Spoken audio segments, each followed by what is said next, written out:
प्रिय विद्यार्थियों, मैं डॉक्टर बलवंत शास्त्री संस्कृत व्याकरण की इस विशेष कक्षा में आप सबका अभिनंदन करता हूं। पिछले वीडियो के माध्यम से मैंने आपके समक्ष कर्ता कारक एवं प्रथमा विभक्ति के विषय में विस्तार पूर्वक चर्चा की थी। इससे पूर्व कारक विभक्ति प्रकरणम भाग 1 नामक वीडियो के माध्यम से मैंने समस्त कारकों के विषय में, कर्ता आदि समस्त कारकों के विषय में विस्तार पूर्वक आपके समक्ष चर्चा की थी।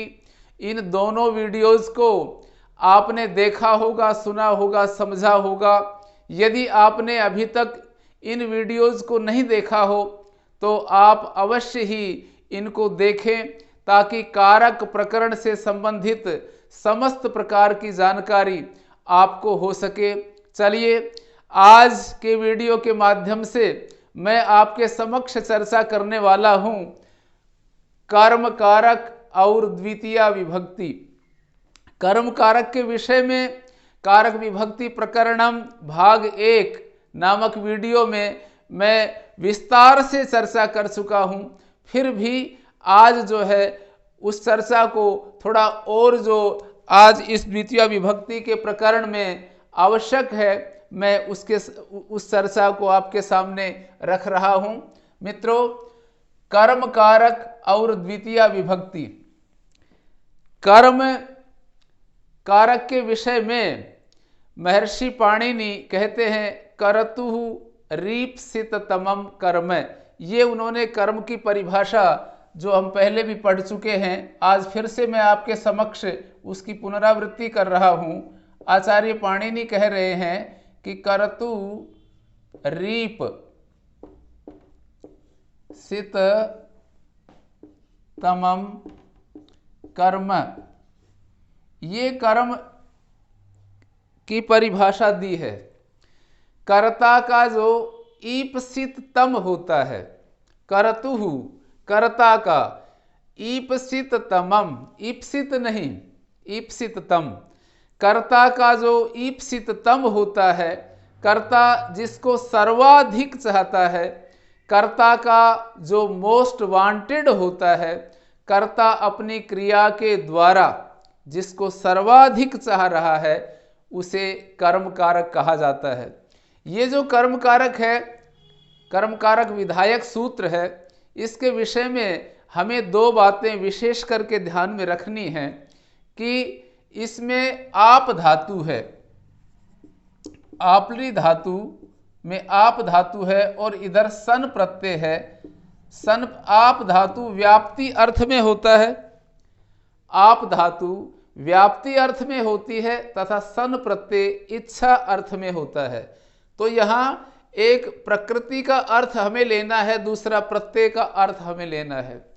कर्ता अपनी क्रिया के द्वारा जिसको आप करता है, व्याप्त करता है, छूता है, स्पर्श करता है, गले लगाता है। कर्ता अपनी क्रिया के द्वारा जिसको सर्वाधिक गले लगा रहा है, स्पर्श कर रहा है, छू रहा है, तो उसको कर्म कारक कहेंगे। दूसरा सन अर्थ है, इसमें सन अर्थ सन प्रत्यय है, तो सन प्रत्यय का अर्थ इच्छा है। चाहे वह प्राप्त कर रहा है, गले लगा रहा है, या प्राप्त करना चाहता है, गले लगाना चाहता है। इस प्रकार के अर्थ जो है, दोनों अर्थ यहाँ हम इस सूत्र के माध्यम से समझेंगे। मैं फिर दोहरा रहा हूं कि इस सूत्र के माध्यम से हमें कर्म कारक के विषय में यह जानकारी लेनी है कि कर्ता अपनी क्रिया के माध्यम से जिसका स्पर्श कर रहा है, जिसको छू रहा है, जिसको गले लगा रहा है, जिसको बाहों में ले रहा है, वह कर्म कारक होता है। तथा जिसको स्पर्श करना चाहता है, छूना चाहता है, प्राप्त करना चाहता है, गले लगाना चाहता है, बाहों में लेना चाहता है, वह कर्म कारक होता है। ये दोनों बातें हमें कर्म कारक के विषय में समझनी है। चलिए, ये कर्म कारक के विषय में मैंने आपके समक्ष आवश्यक जानकारी रखी है। अब हम ये समझते हैं कि ये जो कर्म कारक है, जिसका एक मुख्य सूत्र हमने पढ़ा है, आचार्य पाणिनि के ने जिसका उपदेश किया है कि कर्तु ईप्सित तमम कर्म, कर्ता का जो ईप्सित तम होता है, मोस्ट वांटेड होता है, वह कर्म कहलाता है। इसका उदाहरण थोड़ा सा फिर से मैं आपके सामने दोहरा रहा हूं, जैसे देवदत्तः फलम खादति, ये वाक्य है। देवदत्त फलम खादति, यहां खादति क्रिया है और देवदत्त करता है। इस खादति क्रिया के माध्यम से देवदत्त फल का स्पर्श कर रहा है, फल को गले लगा रहा है, फल उसका मोस्ट वांटेड है, फल उसको सर्वाधिक उसका चाहा हुआ है, इसलिए फल कर्म है।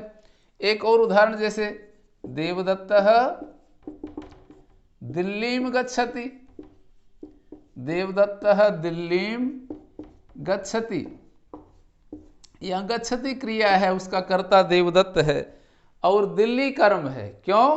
क्योंकि गच्छति क्रिया के माध्यम से गमन क्रिया के माध्यम से देवदत्त दिल्ली को प्राप्त करना चाहता है, दिल्ली को गले लगाना चाहता है, दिल्ली का स्पर्श करना चाहता है, दिल्ली तक पहुंचना चाहता है, तो यहाँ पर दिल्ली कर्म है। इस प्रकार से हमें इन दोनों बातों को ध्यान रखना है कि कर्ता जिसको गले लगा रहा है वह कर्म होता है, प्लस जिसको गले लगाना चाहता है, अपनी क्रिया के माध्यम से प्राप्त करना चाहता है, वह भी कर्म होता है। तो अब ये कर्तुरीप्सित तमम कर्म, ये एक मुख्य सूत्र हो गया कर्म का। इसके अतिरिक्त 9 सूत्र और हैं। जरा ध्यान देना मेरी बात पर। कर्तुरीप्सित तमम कर्म से अतिरिक्त 9 सूत्र आचार्य पाणिनि के द्वारा उपदेश किए हुए हैं, जिनका संबंध कर्म कारक के साथ है। अर्थात उन सूत्रों में भी आचार्य पाणिनि ने ये कहा है कि ये भी कर्म संज्ञक होते हैं, यहाँ भी कर्म संज्ञा होती है, और जहाँ भी कर्म संज्ञा होती है कर्मणि द्वितीया, वहाँ द्वितीया विभक्ति हो जाती है। कर्मणि द्वितीया सूत्र के माध्यम से आचार्य पाणिनि कहते हैं कि जहाँ जहाँ मैं कर्म बोलूँगा, जहाँ जहाँ जिसकी मैं कर्म संज्ञा कर दूंगा, कर्म नाम रख दूंगा, वहाँ आपको क्या करना है? कर्मणि द्वितीया, वहाँ आपको द्वितीया विभक्ति कर देनी है। इसलिए फलम में भी द्वितीया विभक्ति हो गई और दिल्ली में भी द्वितीया विभक्ति होगी। इस प्रकार से जहाँ जहाँ कर्म संज्ञा होगी वहाँ कर्मणि द्वितीया, इस प्रकार से द्वितीया विभक्ति वहाँ होती चलेगी।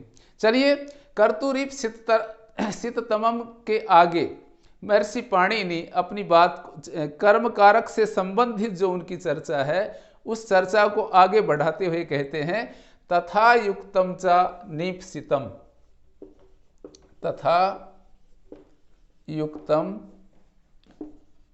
च नीप्सितम। ये एक महत्वपूर्ण बात कह रहे हैं। कर्तुरीप्सित तमम कह करके कि कर्ता का जो ईप्सित तम होता है, कर्ता की क्रिया के द्वारा जो ईप्सित तम है, उसे कर्म कहते हैं। लेकिन फिर आगे अपने उपदेश को, अपने प्रवचन को निरंतर रखते हुए और कहते हैं कि तथा युक्तम, उसी के समान युक्त होने पर, अनीप्सितम, चाहे वो अनीप्सित है, चानीप्सितम, इसका संधि विच्छेद करेंगे तो च और आगे अनीप्सितम, अनीप्सितम, तो तथा युक्तम च अनीप्सितम, उसी प्रकार से युक्त होने पर, उसी प्रकार से योग होने पर, किसके समान? किस प्रकार से? जिस प्रकार से ईप्सित तम में क्रिया के साथ में संबंध होता है, कर्ता का जो ईप्सित तम होता है उसकी कर्म संज्ञा कही है, तो कह रहे हैं कि उसी के समान, तथा युक्तम, उसी प्रकार से युक्त होने पर, योग होने पर, संबंध होने पर है, जिस प्रकार से ईप्सित तम के साथ में, जैसे ईप्सितम फल था तो फल के साथ में गमन क्रिया, खाने की क्रिया का संबंध हो गया, और दिल्ली जो है ईप्सितम है तो उसके साथ में गमन क्रिया का जिस प्रकार से संबंध है, इसी प्रकार से ईप्सित तम के समान ही, चाहे कोई अनीप्सित है उसके साथ भी यदि संबंध हो जाता है क्रिया का, तो उसकी भी कर्म संज्ञा होती है।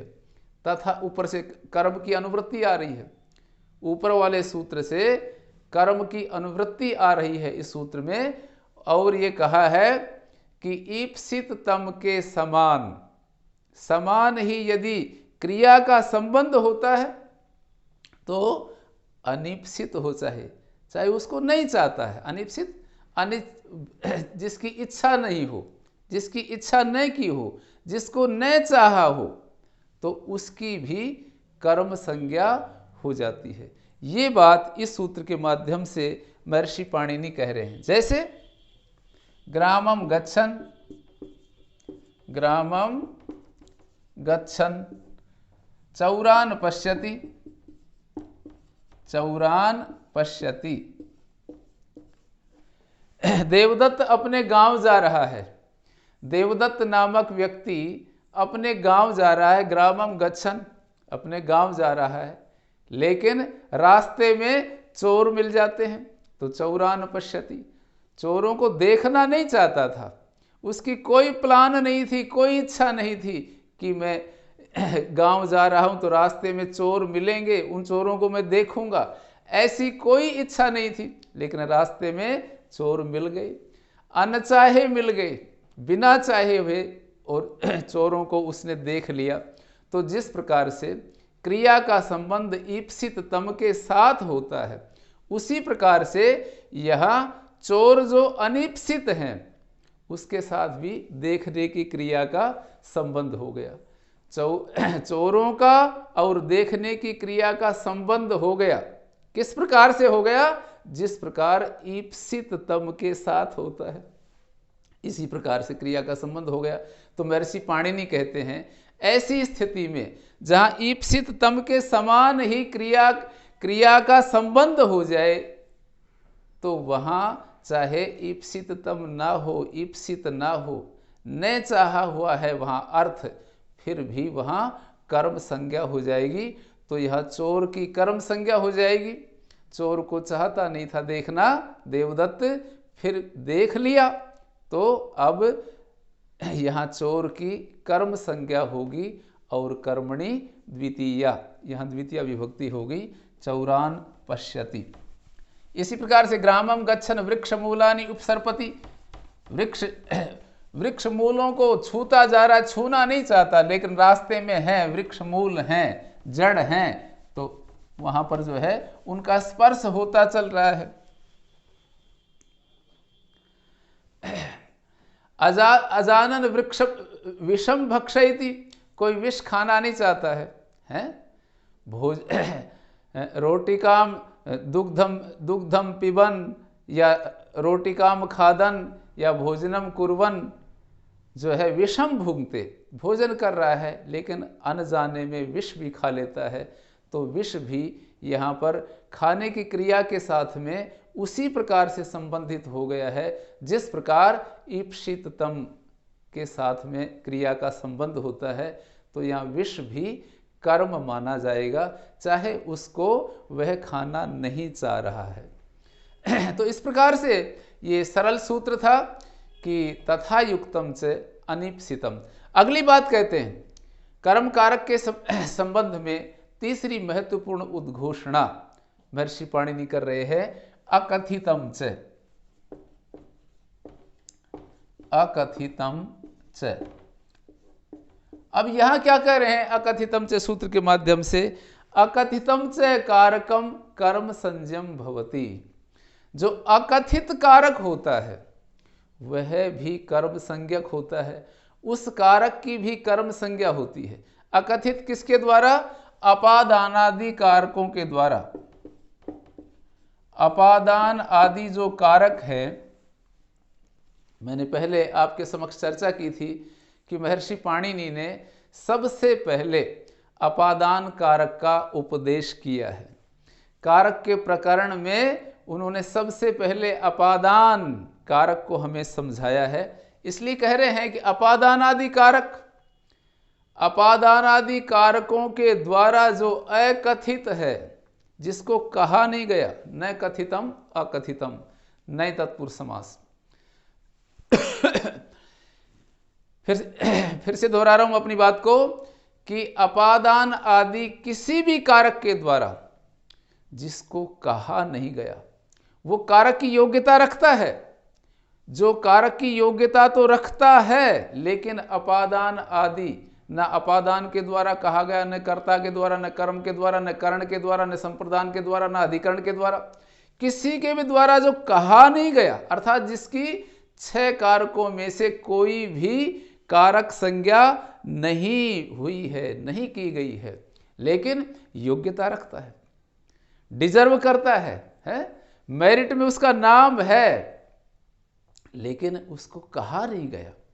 कारक है, वो क्रिया में सहयोग है। ऐसा जो कारक बनने की योग्यता रखता है, लेकिन उसको किसी भी कारक के रूप में नहीं कहा गया, ऐसा जो कारक है मित्रों, ऐसा जो कारक है, उस कारक के विषय में महर्षि पाणिनि कहते हैं, उस पर दया करके बोल रहे हैं कि चाहे उसको वक्ता ने, क्योंकि मैंने आपके समक्ष पिछले वीडियो के माध्यम से ये पूरा स्पष्ट किया था कि विवक्षातः कारकाणि भवन्ति, कि जो कारक हैं वो वक्ता की अपनी इच्छा से होते हैं, विवक्षा पर आधारित होते हैं। वो वक्ता की अपनी इच्छा पर निर्भर करता है कि वो किसको किस कारक के रूप में कहना चाहता है और किसको किस कारक के रूप में नहीं कहना चाहता। ये अपनी विवक्षा पर निर्भर करता है, वक्ता की इच्छा पर निर्भर करता है। तो कोई ऐसा कारक जो कारक बनने की योग्यता रखता है, लेकिन अपादान आदि किसी भी कारक के द्वारा उसको कहा नहीं गया, उसका नामकरण नहीं हुआ है, तो ऐसे कारक के विषय में महर्षि पाणिनि कहते हैं कि वो जो कारक है वो अकथित कारक है, अपादान आदि के द्वारा अकथित है, नहीं कहा हुआ है, उसको मैं क्या कह रहा हूं? कर्म। अकथितम से कारकम कर्म संज्ञम भवति। ऊपर से कर्म की अनुवृत्ति आ रही है, कर्म की अनुवृत्ति आ रही है सूत्र में, अकथितम से कारकम कर्म। जो अकथित कारक है उसको मैं कर्म मानता हूं, उसकी मैं कर्म संज्ञा रखता हूं, कर्म कारक के रूप में मैं उसका तिलक कर रहा हूं, है उसका सम्मान कर रहा हूं। ये महर्षि पाणिनि जो हैं ये इस सूत्र के माध्यम से कहते हैं। मित्रों, हम इसको ऐसा ही मान सकते हैं जैसे कोई वैकेंसी निकलती हैं, कोई भर्ती निकलती हैं, रिक्तियां निकलती हैं। जैसे अपन कल्पना करें अध्यापक के लिए ही नियुक्तियां निकली और उनमें फिर परीक्षा हुई, परीक्षा के आधार पर मेरिट लिस्ट बना ली गई और उसमें जो है कुछ लोगों को उसमें नियुक्ति दे दी और कुछ लोगों को पात्र, इतने सब लोग पात्र हैं जो है, ये अध्यापक बनने के पात्र हैं, लेकिन उनको नियुक्ति नहीं दी गई। कुछ को नियुक्ति दे दी गई, वो तो अध्यापक उनका नाम हो गया है, लेकिन एक मेरिट लिस्ट बना के रख ली कि जैसे जैसे रिक्तियाँ वैकेंस जैसे जैसे सरकार चाहेगी तो इनको भी नियुक्ति दे दी जाएगी। तो अध्यापक की पात्रता तो वो रखते हैं, लेकिन अभी उनकी नियुक्ति नहीं की गई है, इसलिए उनका नाम अध्यापक अभी हुआ नहीं है। जिस दिन उनको नियुक्ति मिल जाएगी तब उनका नाम अध्यापक हो जाएगा। लेकिन ये नियुक्ति ये सरकार की इच्छा पर निर्भर करती है। इसी प्रकार से यहाँ भी कारकों का जो कथन है वो वक्ता की अपनी विवक्षा पर निर्भर करता है। तो जो ऐसा कारक जो कारक बनने की योग्यता रखता है, लेकिन उसका किसी भी कारक के द्वारा नामकरण नहीं किया गया है, ऐसा कारक आचार्य पाणिनि के मत में उसको क्या मानना है, हमें उसको कर्म मानना है, उसकी कर्म संज्ञा होती है।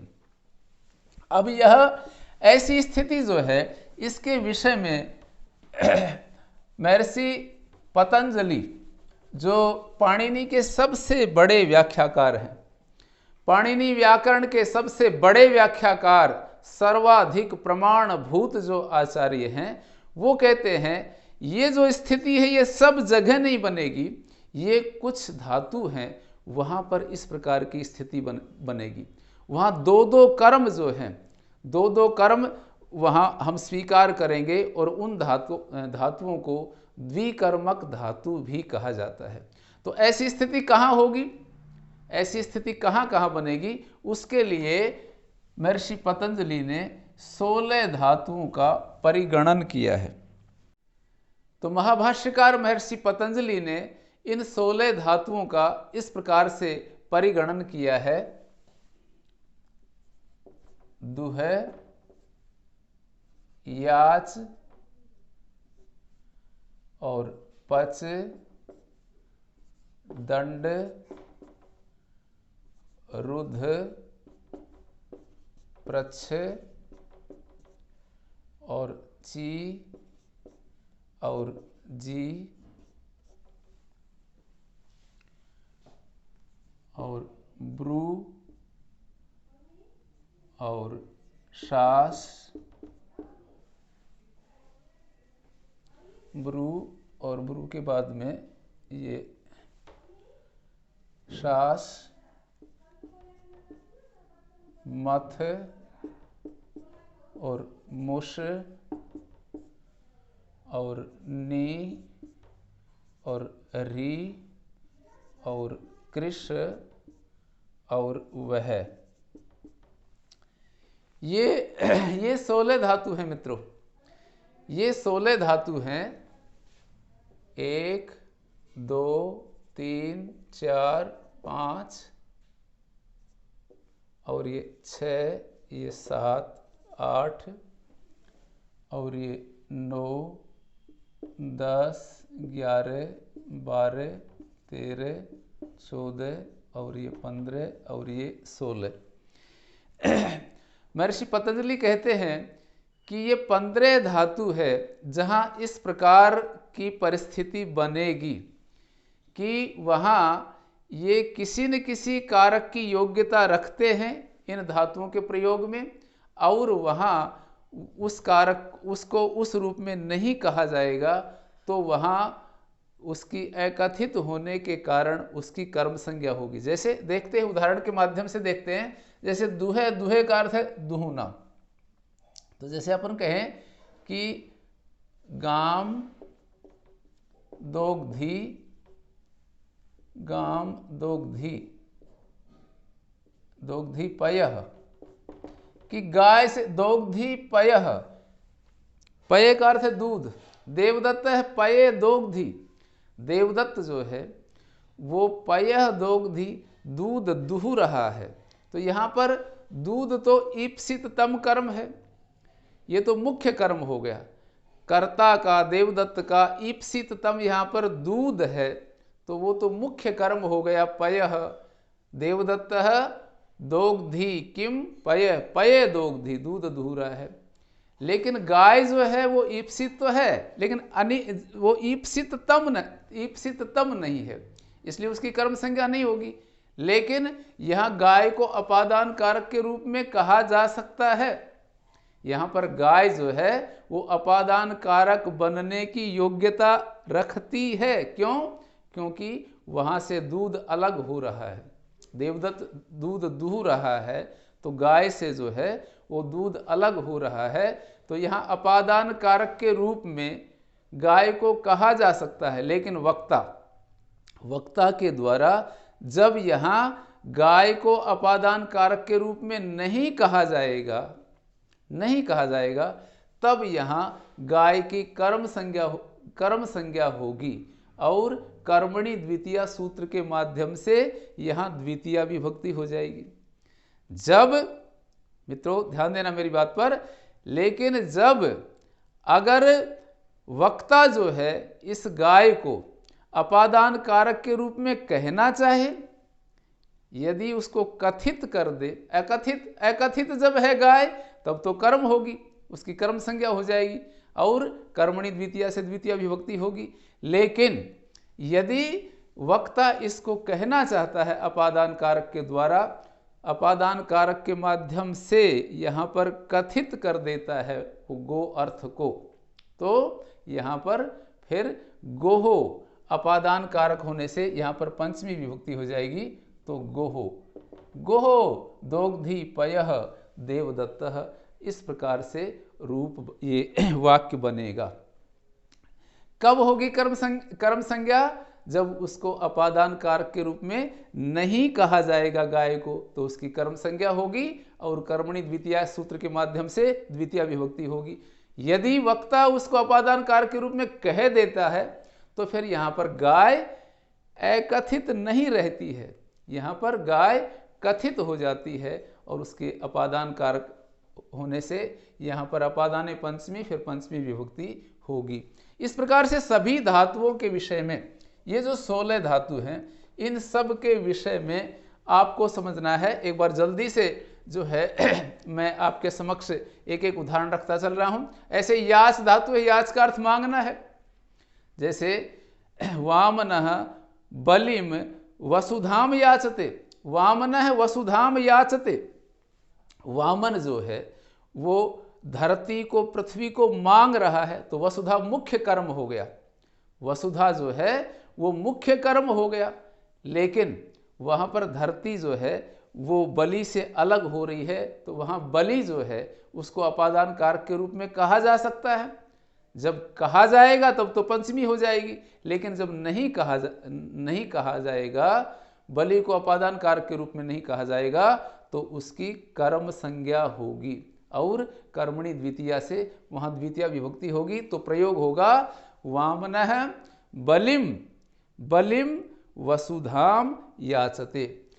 इसी प्रकार से पच है, जैसे तंडुलान देवदत्त है, तंडुलान ओदनम पचती, देवदत्त है ओदनम पचती, देवदत्त जो है वो ओदन पका रहा है। लेकिन ओदन किन के द्वारा बनता है? ओदन जो है वो तंडुल के द्वारा बनता है, तंडुलों के माध्यम से ओदन बनता है, पका हुआ जो चावल है। तो उसको करण के रूप में, यदि हम तंडुल को करण के रूप में स्वीकार करेंगे तब तो तंडुलई हो जाएगा, देवदत्तः तंडुलई ओदनम पचति। यदि उसको करण के रूप में स्वीकार नहीं करते हैं, करण कारक के द्वारा उसको कथित नहीं करते हैं, तो क्या होगा मित्रों? फिर उसकी कर्म संज्ञा हो जाएगी और फिर होगी फिर इसका वाक्य इस प्रकार से होगा, कर्मणि द्वितीया से द्वितीया होकर के कि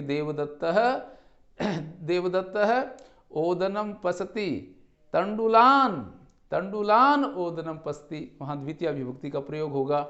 इसी प्रकार से दंड के विषय में गर्गान शतम दंडयति, गर्गान शतम दंडयति, गर्ग नामक कोई जाति विशेष है या अन्य कोई भी है तो उन पर 100 रुपये दंड हो रहा है, गर्गान शतम दंडयति।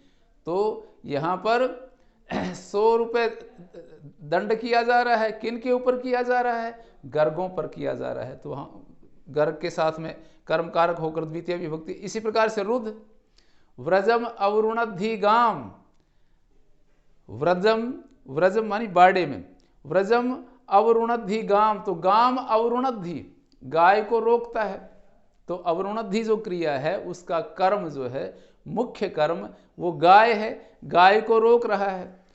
लेकिन जो बाड़ा है, व्रज है, वो अधिकरण कारक के रूप में उसकी विवक्षा की जा सकती है, उसको अधिकरण कारक के रूप में कहा जा सकता है। यदि व्रज को अधिकरण कारक के रूप में कहेंगे तब तो व्रजे हो जाएगा, व्रजे गाम अवरुणधि देवदत्तः। यदि नहीं कहा जाता है, और महर्षि पाणिनि उसी स्थिति के लिए कह रहे हैं अकथितम, जब उसको किसी कारक के द्वारा नहीं कहा जाएगा तब ही कर्म होगा। तो यहाँ पर जो बाड़ा है, व्रज है, उसकी कर्म संज्ञा हो जाएगी यदि उसको अधिकरण कारक के रूप में कथित नहीं किया गया है। तो उसका वाक्य होगा कि देवदत्तः गाम व्रजम अवरुणद्धि। इसी प्रकार से पृच्छ के, जैसे माणवकम पंथानम पृच्छति, माणवकम देवदत्त है पंथानम पृच्छति, देवदत्त जा रहा है, रास्ता कहीं भटक गया, भूल गया, तो पंथानम पृच्छति देवदत्त, देवदत्त रास्ता पूछ रहा है, रास्ता पूछ रहा है। किससे पूछ रहा है? कोई बालक मिला रास्ते में है, उसके माध्यम से।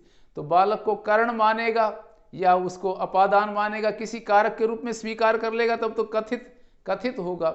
यदि उसको नहीं मानता है तो इस स्थिति में वहाँ पर माणवक जो है, बालक जो है, वो बालक कर्म संज्ञक हो जाएगा, अकथित होने के कारण वहाँ द्वितीय विभक्ति होगी। ऐसे ची वृक्षम अवचिनोति फलानी, देवदत्त है फलानी अवचिनोति, तो यहाँ अवचिनोति जो है, अब उपसर्ग पूर्वक ची धातु का हम प्रयोग कर रहे हैं, चिनोति का भी प्रयोग कर सकते हैं। तो ची धातु का मुख्य कर्म तो फल हो गया, फलानी अवचिनोति देवदत्त है, यहाँ मुख्य कर्म फल हो गया। लेकिन यहाँ पेड़ से तोड़ रहा है, तो पेड़ से तोड़ रहा है, तो पेड़ से फल अलग हो रहे हैं, तो अपादान कारक की विवक्षा की जा सकती है। अपादान कारक के रूप में उसको कथित किया जा सकता है पेड़ को, लेकिन कथित नहीं किया जा रहा है। जब कथित नहीं किया जाएगा तो अकथित अवस्था में उसकी कर्म संज्ञा होगी। यदि कथित कर देंगे तब अपादान संज्ञा हो जाएगी। तो देवदत्त वृक्षम अवचिनोति फलानी, इस प्रकार से प्रयोग करेंगे। ऐसे जी शता देवदत्त यजदत्तम शतम जयति, देवदत्त जो है वो यजदत्त से 100 रुपये जीतता है, जयति जीत रहा है, तो उससे जीत रहा है, उससे ले रहा है, तो अपादान कारक की विवक्षा की जा सकती है। नहीं करेंगे तो वहाँ पर जो देवदत्त है, यजदत्त है, उसकी कर्म संज्ञा हो जाएगी। इसी प्रकार से ब्रू माणवक कोपी उपदेशक अस्ति, कोपी धर्माचार्य अस्ति, वो माणवकम धर्मम ब्रूते, माणवकम बालक को जो है वो धर्मम ब्रूते, तो धर्म का उपदेश कर रहा है, तो धर्म तो मुख्य कारक हो गया, लेकिन बच्चे को कर रहा है, बालक को कर रहा है, तो बालक जो है किसी कारक के रूप में जब नहीं कहा जाएगा तो उसकी कर्म संज्ञा हो जाएगी। इसी प्रकार से धर्मम शास्ति, शास्त्र का प्रयोग धर्माचार्य है, माणवकम धर्मम शास्ति, धर्म का उपदेश कर रहा है। इसी प्रकार से मथ धातु, मथ का अर्थ है मथना, क्षीर निधि मथनाति, सुधाम मथनाति, अमृत का मंथन कर रहा है, अमृत निकाल रहा है, मथ करके निकाल रहा है। तो यहाँ सुधा जो है, अमृत जो है, वो तो मुख्य कर्म है, लेकिन समुद्र से निकाल रहा है, और समुद्र को अपादान कारक के रूप में जब कथित नहीं किया जाएगा, जब अपादान कारक के रूप में समुद्र अकथित रहेगा, उस स्थिति में यहाँ पर क्षीर निधिम सुधाम मथनाति, इस प्रकार प्रयोग होगा। यदि अपादान कारक के रूप में समुद्र की विवक्षा कर ली जाएगी, उसको कथित कर दिया जाएगा, तो वहाँ क्षीर निधेह फिर पंचमी हो जाएगी।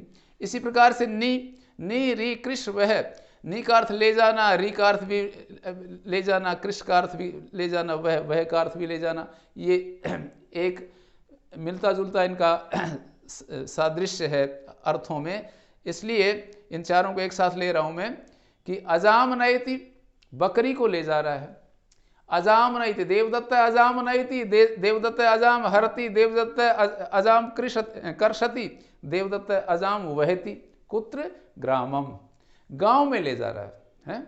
तो गांव की जब अधिकरण संज्ञा हम कर लेंगे तब तो ग्रामे हो जाएगा, ग्रामे। यदि अधिकरण कारक की विवक्षा नहीं करेंगे, अधिकरण के माध्यम से उसको नहीं कहना चाहेंगे, तो वहाँ पर उसकी कर्म संज्ञा होगी गांव की, और इस प्रकार से प्रयोग बनेंगे देवदत्त अजाम ग्रामम नयति। तो ग्रामम अजाम ग्रामम, अजा जो है बकरी जो है मुख्य कर्म होने के कारण कर्मणि द्वितीया हो रही है, लेकिन अकथितम च, इस सूत्र के नियम से सब जगह गांव की भी कर्म संज्ञा होगी और कर्मणि द्वितीया, इस सूत्र के माध्यम से द्वितीय विभक्ति होगी। तो इस प्रकार से प्रयोग बनेंगे देवदत्त अजाम ग्रामम नयति, देवदत्त अजाम ग्रामम हरति, देवदत्त अजाम अजाम ग्रामम कर्षति और अजाम ग्रामम वहति, इस प्रकार से ये प्रयोग बनेंगे। एक बात और मैं आपको निवेदन करना चाहता हूँ कि यहाँ महाभाष्यकार ने ये लिखा है, ये आदेश दिया है हमें कि यहाँ पर अर्थ का ग्रहण है। तो जैसे यहाँ पर याच धातु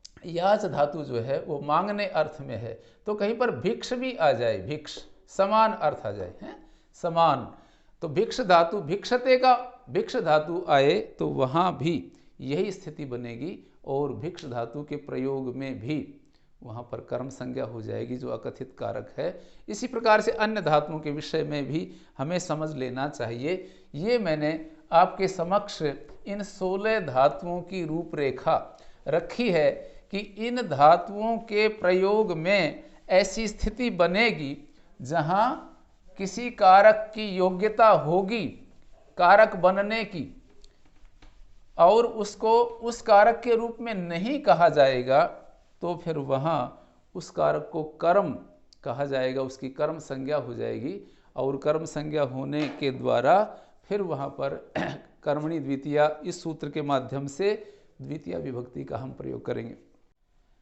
कर्म कारक के विषय में चौथी बड़ी उद्घोषणा महर्षि पाणिनि करते हैं और वो कह रहे हैं कि गति बुद्धि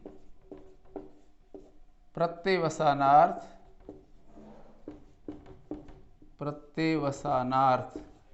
गति बुद्धि प्रत्यवसानार्थ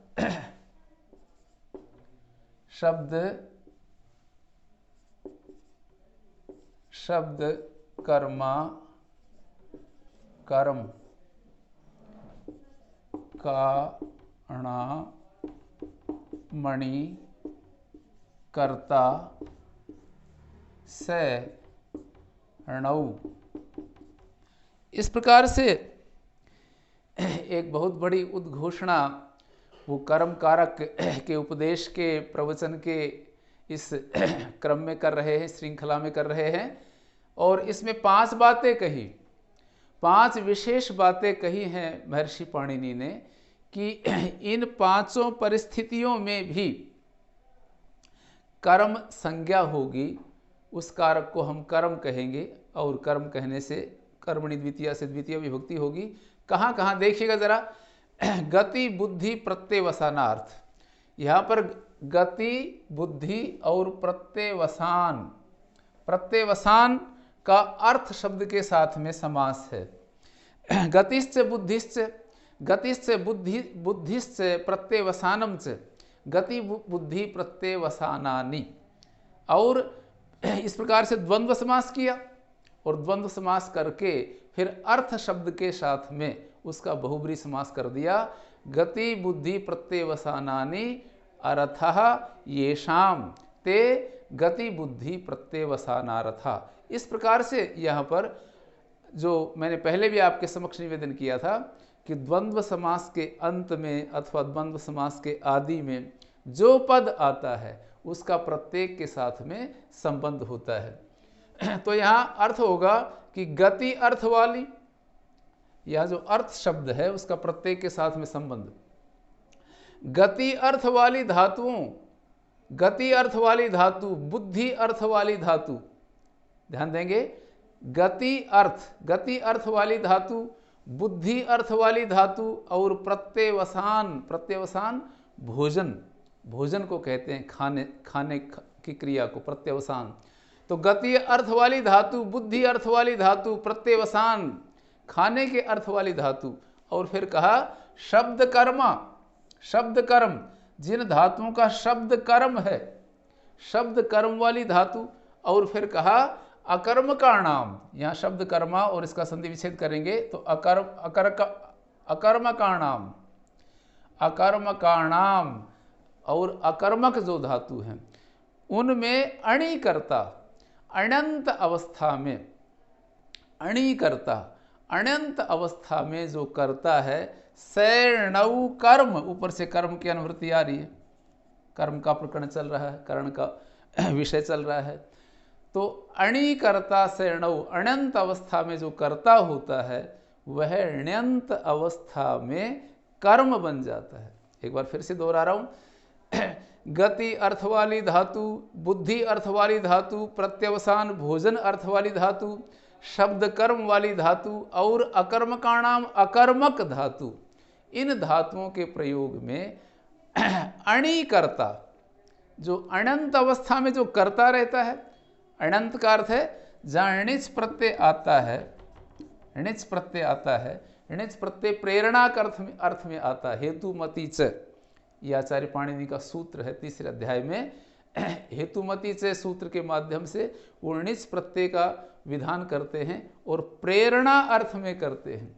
प्रेरणा अर्थ में तो जहाँ णिच प्रत्यय होता है उसको ण्यंत बोलते हैं, ण्यंत बोलेंगे, और जहाँ णिच प्रत्यय नहीं होगा वो अण्यंत अवस्था होगी।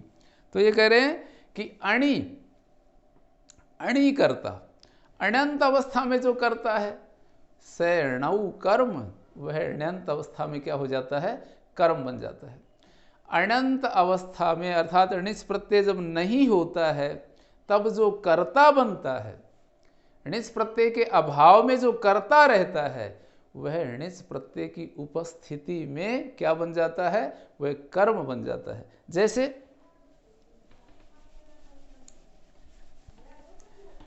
जैसे हम समझेंगे गति, इसमें 5 बातें कही है, 5 अर्थों का निर्देश किया 5 स्थितियों में।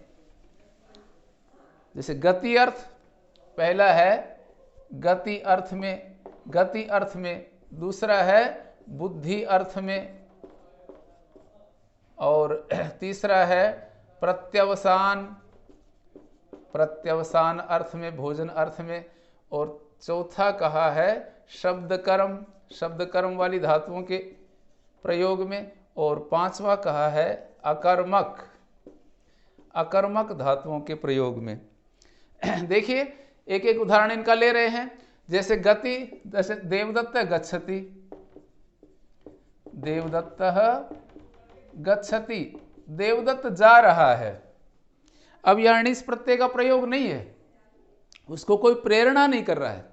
णिच प्रत्यय सामान्य रूप से ऐसा समझिएगा, णिच प्रत्यय प्रेरणा करने में आता है। जब प्रेरणा कोई करता है तब णिच प्रत्यय का प्रयोग होता है। तो यहाँ कोई प्रेरणा नहीं कर रहा, देवदत्त गच्छति, देवदत्त स्वयं जो है वो स्वयं की प्रेरणा से जा रहा है, उसको कोई प्रेरणा नहीं कर रहा। देवदत्त गच्छति, देवदत्त जो है वो जा रहा है। अब उसको प्रेरणा करता है, कोई यज्ञदत्त नाम का कोई व्यक्ति आता है, यज्ञदत्त जो है, देवदत्त गच्छति, यज्ञदत्त है तब प्रेरयति।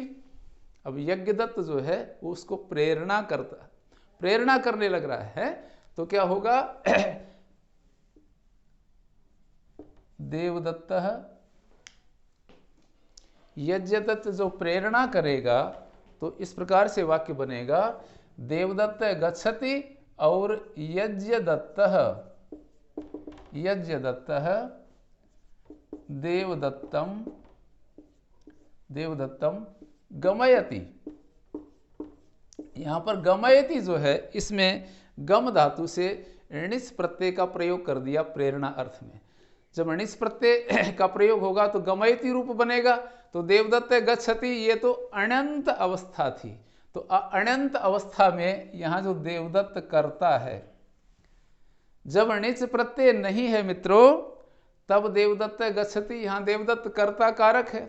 लेकिन जब णिच प्रत्यय आता है, अर्थात कोई प्रेरणा की बात आ जाती है, जाते हुए देवदत्त को कोई प्रेरणा करने लग जाता है, जैसे अपन कल्पना कर रहे हैं यज्ञदत्त उसको प्रेरणा कर रहा है, तो ये यज्ञदत्त जो प्रेरक है, प्रेरणा करने वाला है, तब वाक्य बनेगा कि यज्ञदत्त देवदत्तम गमयति, फिर गच्छति नहीं बनेगा।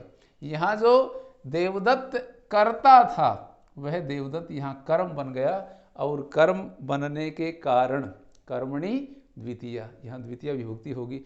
इसी प्रकार से बुद्धि अर्थ में, बुद्धि अर्थ में जब प्रयोग करेंगे तो देवदत्त बुध्यते, देवदत्त कोई ज्ञान प्राप्त कर रहा है, कुछ भी जान रहा है? यहाँ देवदत्त, देवदत्त बुध्यते, देवदत्त कुछ जान रहा है, कुछ बोध प्राप्त कर रहा है? और फिर यज्ञदत्त आता है, उसको प्रेरणा कर रहा है, प्रेरणा करने लग जाता है कि यज्ञदत्तः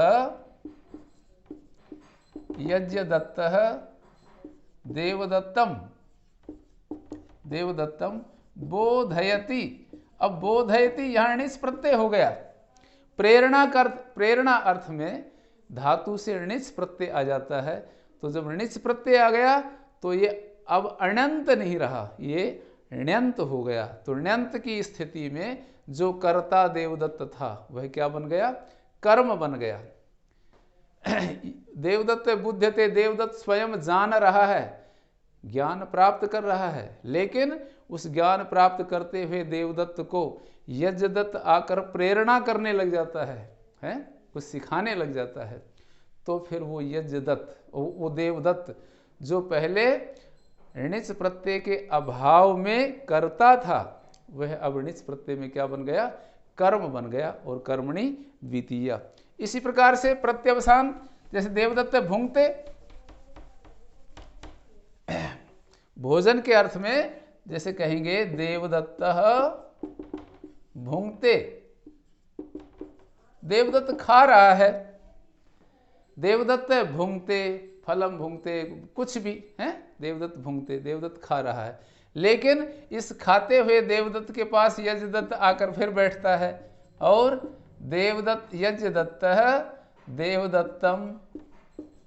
देवदत्तम भोजयति है, भोजयति, उसको भोजन कराने लग जाता है कि लीजिए ऐसे करो, ऐसे करो, ऐसे खाओ, इसको ऐसे खाओ, इसको ऐसे खाओ, है। ऐसे जब प्रेरणा करने लग जाएगा ये यज्ञदत्त आकर के, तो देवदत्त जो करता था, भुंगते क्रिया में जो करता था, वह भोजयति जब क्रिया बनेगी, प्रेरणा की बात आएगी, तो वह देवदत्त यहाँ कर्म संज्ञक होगा, और फिर कर्मणि द्वितीया विभक्ति हो जाएगी। इसी प्रकार से शब्द कर्म, जैसे देवदत्त पठति, देवदत्त पढ़ रहा है, शब्द कर्म का अर्थ है जिन धातुओं का शब्द कर्म बन जाता है। देवदत्त पठति बोल रहा है, पढ़ने लग रहा है, देवदत्त पठति है। तो देवदत्त पठति, देवदत्त पढ़ता है, लेकिन पढ़ते हुए देवदत्त के पास में फिर यज्ञदत्त आता है, इसका पीछा नहीं छोड़ रहा, यज्ञदत्त आता है। यज्ञदत्त देवदत्तम पाठयति, उसको पढ़ा रहा है। जब प्रेरणा करने लग जाएगा तो फिर देवदत्त जो पहले णिच के अभाव में करता था, वह जब णिच की उपस्थिति हो जाती है धातु के साथ में, पठति में तो करता है देवदत्त, लेकिन पाठयति जब आता है, णिच प्रत्यय का जब प्रयोग कर देते हैं धातु के साथ में, तो वहां देवदत्त जो करता था वह कर्म कारक बन जाएगा, और कर्मणि द्वितीया से वहां द्वितीया विभक्ति होगी। इसी प्रकार से अकर्मक, जैसे देवदत्त शेते, देवदत्त सो रहा है, देवदत्त शेते, देवदत्त सो रहा है, लेकिन यज्ञदत्त फिर आता है, यज्ञदत्त उसके पास में आता है, और उस सोते हुए देवदत्त को प्रेरणा करने लग जाता है, कि आप ऐसे सो, ऐसे सो, है, बिस्तर ऐसा लगाओ, तकिया ले लो, ऐसे करके सो, है, इस प्रकार लाइट बंद कर दो, इस प्रकार उसको प्रेरणा करने लग जाता है। तो फिर क्या होगा कि यज्ञदत्त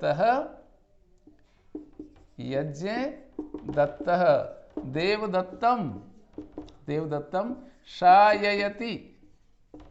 शाययति, उसको सुला रहा है, शेते और शाययति, उसको सुला रहा है। तो इस प्रकार से ये अत्यंत महत्वपूर्ण एक सूत्र आचार्य पाणिनि ने हमें उपदेश किया है कि इन परिस्थितियों में भी कर्म कारक बनेगा, और आपको वहां द्वितीय विभक्ति का प्रयोग करना है। अब अंतिम कर्म कारक के विषय में, कर्म कारक का जो प्रकरण चल रहा है, जो मुख्य प्रकरण है कर्म कारक का, उसका एक अंतिम सूत्र है, और अंतिम सूत्र के माध्यम से आचार्य पाणिनि हमें इस प्रकार से उपदेश कर रहे हैं कि रिक्रोरन्यतरस्याम,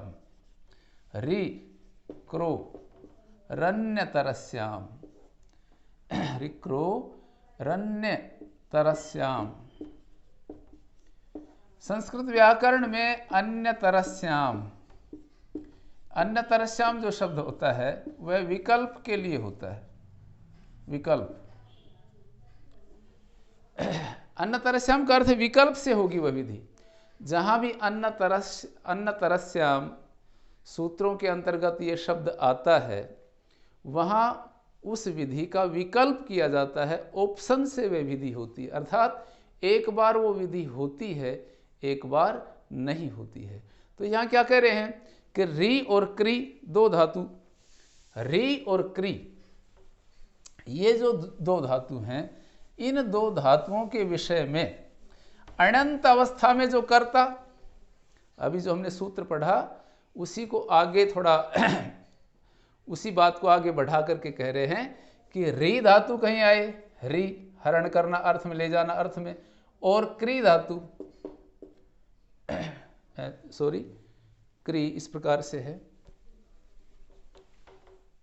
क्री धातु, ये क्री धातु, री और क्री ये जो दो धातु हैं, इन धातुओं के प्रयोग में अणि कर्ता से णौ, अनंत अवस्था में जो कर्ता है, णिच प्रत्यय के अभाव में जो कर्ता होता है, वह णिच प्रत्यय आने पर विकल्प से अन्न तरस्याम, अन्न तरस्याम मीन्स विकल्प से, विकल्प से जो है वो कर्म संज्ञक होगा। तो री के विषय में री का अर्थ है जैसे देवदत्तः, देवदत्तः भारम हरति, देवदत्त भारम हरति, देवदत्त भार को ले जा रहा है। फिर यज्ञदत्त आता है उसके पास में, और यज्ञदत्त आकर के यज्ञदत्तः देवदत्तम, देवदत्तम भारम हारयति, हारयति, जब णिच का प्रयोग करेंगे, जब णिच का प्रयोग करेंगे, हारयति ह्री धातु से जब णिच का प्रयोग कर रहे हैं, तो ण्यंत अवस्था में ये जो देवदत्त है, जो पहले अण्यंत अवस्था में जो करता था, वह कर्म बन जाएगा। लेकिन एक बार कर्म बनेगा तो एक वाक्य तो ये हो गया, एक वाक्य तो ये बना, यज्ञदत्त है देवदत्तम भारम हारयति, है, यज्ञदत्त जो है वो देवदत्त से भार ढुलवा रहा है, ये हो गया। लेकिन विकल्प से यहाँ पर ये देवदत्त की कर्म संज्ञा होगी। तो जब देवदत्त की कर्म संज्ञा नहीं होगी, दूसरे पक्ष में जब देवदत्त की कर्म संज्ञा नहीं होगी, तो वो कर्ता ही रहेगा। कर्ता था और कर्ता की कर्म संज्ञा कर रहे थे, तो जब कर्म संज्ञा नहीं होगी तो कर्ता कर्ता ही बना रहेगा, है। और इस प्रकार से वाक्य बनेगा, दूसरा वाक्य कि यज्ञदत्तः देवदत्तेन, यहाँ तृतीया हो जाएगी फिर, देवदत्तेन कर्तृकर्ण्योस् तृतीया, कर्ता जब अनभिहित होता है, अकथित होता है, उसमें तृतीया विभक्ति का प्रयोग करते हैं। तो यज्ञदत्त है देवदत्तेन भारम हारयति, विकल्प से, विकल्प से इसकी कर्म संज्ञा होगी। ऑप्शन दिया उसमें, एक बार कर्म संज्ञा होगी देवदत्त की, एक बार देवदत्त की कर्म संज्ञा नहीं होगी। जब देवदत्त की कर्म संज्ञा नहीं होगी तो देवदत्त कर्ता ही बना रहेगा, तथा कर्तृकर्णयोस् तृतीया, उसके माध्यम से, क्योंकि अनभिहित है, अकथित है यहाँ पर देवदत्त, हारयति जो क्रिया है, हारयति क्रिया जो है ये यज्ञदत्त इस कर्ता को कह रही है, इसलिए दूसरा जो कर्ता है देवदत्त वो अनभिहित है, और अनभिहित है, अकथित है, अनुक्त है, और अनुक्त अनभिहित अकथित जो कर्ता होता है उसमें कर्तृकर्णयोस् तृतीया, तृतीया विभक्ति का विधान होता है। ये अपन आगे चल करके पढ़ेंगे। तो इस प्रकार से ये दो वाक्य बने। इसी प्रकार से क्री के विषय में, जिस प्रकार से री के विषय में है, इसी प्रकार से क्री के विषय में, जैसे कहें देवदत्तः कटम करोति, देवदत्त चटाई बना रहा है, देवदत्त कटम करोति, कट चटाई को कहते हैं संस्कृत में। तो देवदत्त कटम करोति, देवदत्त चटाई बुन रहा है। अब यज्ञदत्त आता है इसके पास में, यज्ञदत्त देवदत्तम कटम कारयति। अब देवदत्त के पास यज्ञदत्त आकर के उसको प्रेरणा करने लगता है, ऐसे बनाओ, ऐसे बनाओ, ऐसे बनाओ, नहीं ऐसे नहीं, ऐसे बनाओ, ऐसे बनाओ, इसको इस प्रकार से प्रेरणा करने लगता है। तो फिर क्या होगा, यहाँ जो देवदत्त करता है वह विकल्प से अन्न तरस्याम, विकल्प से जो है वो कर्म बनेगा। जब कर्म बनेगा देवदत्त, तो यज्ञदत्त है देवदत्तम कटम कारयति, यज्ञदत्त देवदत्त से चटाई बुनवा रहा है, इस प्रकार का वाक्य बनेगा। ये एक वाक्य बना। और जब इसकी कर्म संज्ञा नहीं होगी तब देवदत्त करता ही रहेगा, तो इसमें तृतीया हो जाएगी। तो इस प्रकार से वाक्य बनेगा, यज्ञदत्त देवदत्तेन कटम कारयति। इस प्रकार से ये वाक्य बनेगा। तो ये 5 सूत्र थे मित्रों, ये 5 सूत्र थे जो कर्तुरीप सिततमम कर्म इस श्रृंखला में आचार्य पाणिनि ने हमें उपदेश किए हैं। अब 5 ही सूत्र इस प्रकार के हैं जहां विशेष परिस्थिति में कर्म संज्ञा होगी, जहां कोई कारक अन्य प्राप्त था, जहां अन्य कारक प्राप्त था लेकिन वहां अन्य कारक न होकर के वहां भी कर्म ही कारक होगा, वहां कर्म संज्ञा ही होगी। इस प्रकार से आचार्य पाणिनि कह रहे हैं हमें। तो उसमें विशेष क्या क्या सूत्र हैं, जहां अन्य कारक प्राप्त थे, यहाँ तो कर्म के विषय में विशुद्ध जो कर्म के 5 सूत्र हैं कि यहाँ कर्म संज्ञा, यहाँ कर्म संज्ञा होगी। अब 5 सूत्र ऐसे हैं, 5 सूत्रों के माध्यम से आचार्य पाणिनि हमें आगे ये कह रहे हैं कि यहाँ अन्य कारकों की प्राप्ति में आपको कर्म संज्ञा करनी है। और कर्म संज्ञा का फल क्या होगा, कर्मणि द्वितीय। सब जगह द्वितीय विभक्ति होती चलेगी। जैसे अधिसिंग स्थासाम कर्म, अधिसिंग स्था साम कर्म, ये सूत्र है। अधिसिंग स्थासाम कर्म। ऊपर आधारोधिकरणम सूत्र है। यहाँ अधिकरण संज्ञा का जो प्रकरण है, अधिकरण संज्ञा वहाँ पर प्राप्त थी, लेकिन अधिकरण संज्ञा प्राप्त होने के विषय में ही आचार्य पाणिनि कह रहे हैं आपको यहाँ अधिकरण नहीं करना, यहाँ आपको अधिकरण संज्ञा नहीं करनी है, तो क्या करनी है, आपको कर्म संज्ञा करनी है। आचार्य पाणिनि कहते हैं आधारोधिकरणम, आधार की अधिकरण संज्ञा होती है। आधारोधिकरण सूत्र के माध्यम से महर्षि पाणिनि हमें ये उपदेश कर रहे हैं कि आधार की अधिकरण संज्ञा आपको करनी है। जहाँ आधार की बात हो वहाँ अधिकरण संज्ञा होगी, परंतु इस स्थिति में यहाँ जो है आपको कर्म संज्ञा करनी है। आधार होते हुए भी मित्रों, आधार होते हुए भी आपको अधिकरण संज्ञा नहीं करनी है, तो क्या करनी है, कर्म संज्ञा करनी है। ये आचार्य पाणिनि कह रहे हैं। कहाँ, अधिपूर्वक। यहाँ जो अधि है उसका सींग, स्था और आस 3 धातु हैं। सींग, स्था और आस। सींग सोना, स्था ठहरना या बैठना, और आस बैठना, स्था का ठहरना भी लगा सकते हैं। तो इस प्रकार से ये 3 धातु हैं, और इनसे ये सींग से, स्था से, आस से, वही द्वंद्व समास, और द्वंद्व समास के आदि में अधि आ गया। मित्रों, अत्यंत महत्वपूर्ण नियम है ये जो मैं परिभाषा आपके सामने रख रहा हूँ। द्वंद्वादौ द्वंद्वान्ते च श्रूयमाणम पदम प्रत्येकम सह अभिसंबध्यते। कदम कदम पर आपके काम आने वाली परिभाषा है? ये नियम है, ये मर्यादा है संस्कृत व्याकरण की। इसको अच्छी तरह से आप समझ लें। द्वंद्व समास के आदि में अथवा अंत में जो पद होता है, प्रत्येकम सह अभिसंबध्यते, प्रत्येक पद के साथ उसका संबंध हो जाए। यहाँ सींग च स्था च आस से, ये द्वंद्व समास है, और इस द्वंद्व समास के आदि में प्रारंभ में ये अधि, ये जो अधि पद है इसका प्रत्यय के साथ में संबंध होगा। अधिपूर्वक सींग धातु, अधिपूर्वक स्था धातु, अधिपूर्वक आस धातु। अधिपूर्वक सींग, अधिपूर्वक स्था, अधिपूर्वक आस, इन धातुओं के प्रयोग में जो आधार कारक है, इन धातुओं से संबंधित जो आधार कारक है, अधिसिंग स्था साम, ये षष्ठी का बहुवचन है, कर्म प्रथमा का एक वचन है।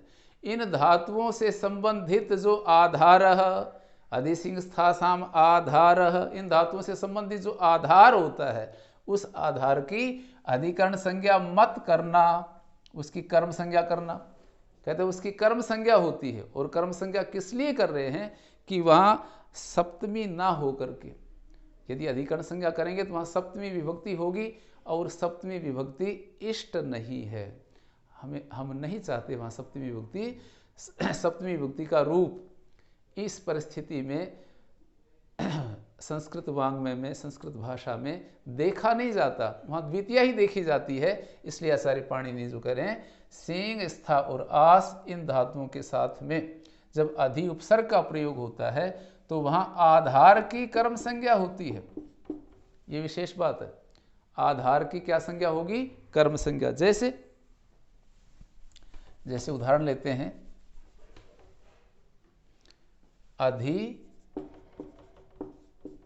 अधिशेते, अधिशेते है पर्यंकम, पर्यंकम, अधिशेते पर्यंकम देवदत्त। देवदत्त जो है वो पर्यंक पर सोता है, पलंग पर सोता है। तो देवदत्त जब पलंग पर सो रहा है तो यहाँ पलंग आधार है, तो आधार की अधिकरण संज्ञा होनी चाहिए। पलंग आधार है, आधार की अधिकरण संज्ञा होनी चाहिए।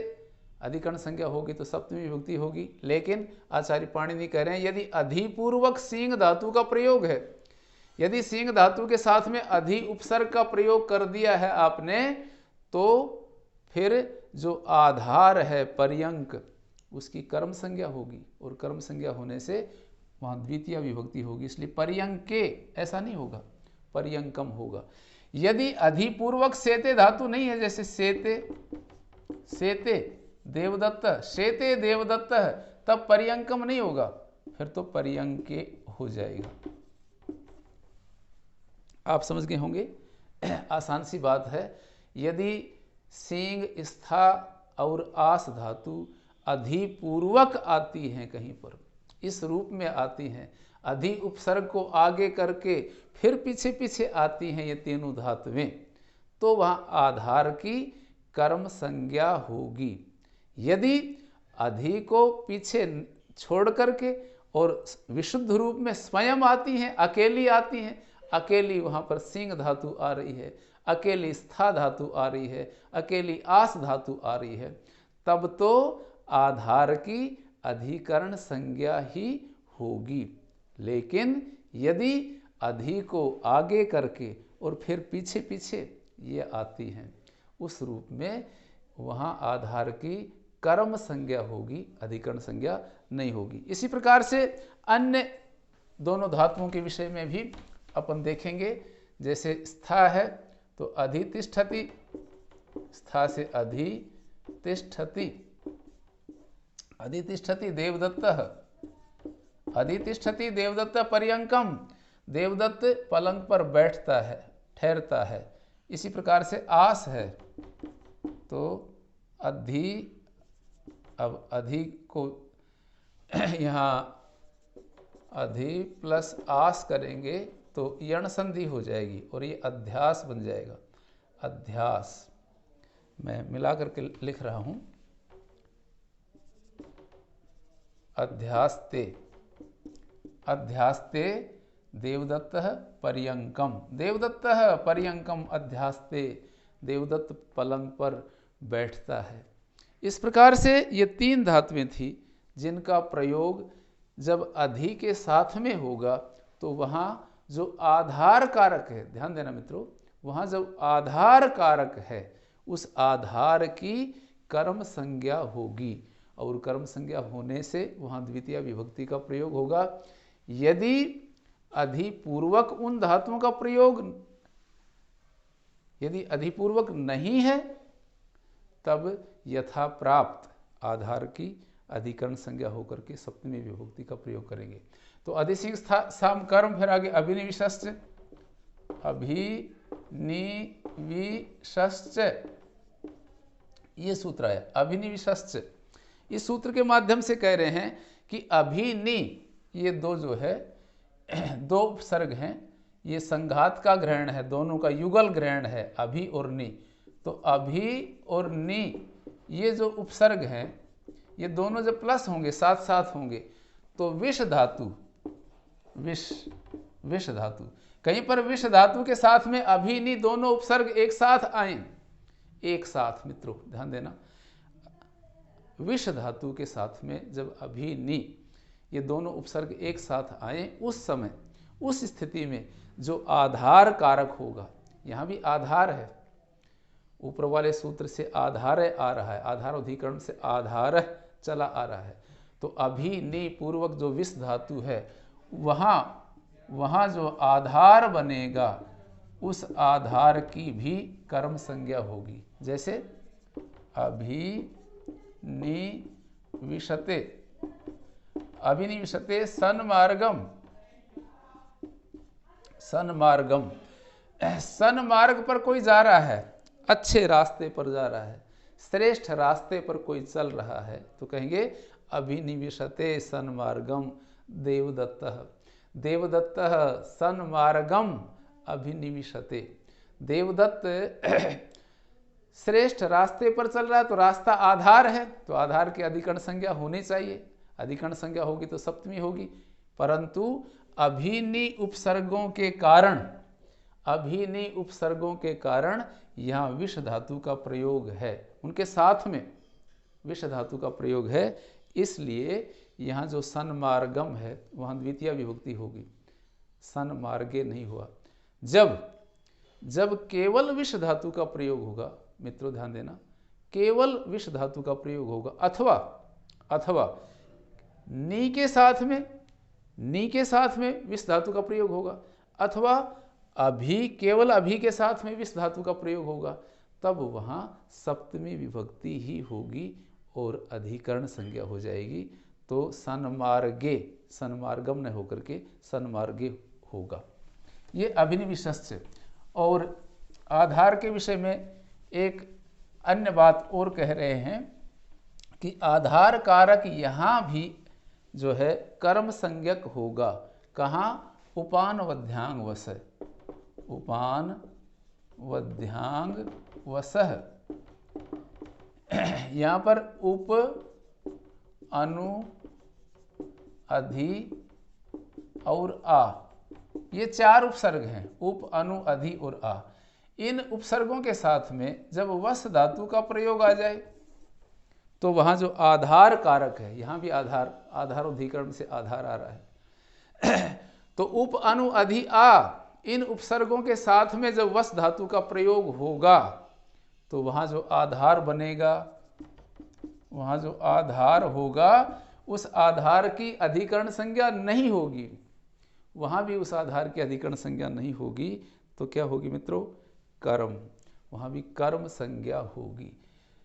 मैं फिर दोहरा रहा हूँ, वस धातु के साथ में यदि उप, अनु, अधि, आ, इनमें से किसी भी एक उपसर्ग का प्रयोग है तो वहाँ आधार जो बन रहा है उस आधार की कर्म संज्ञा होगी।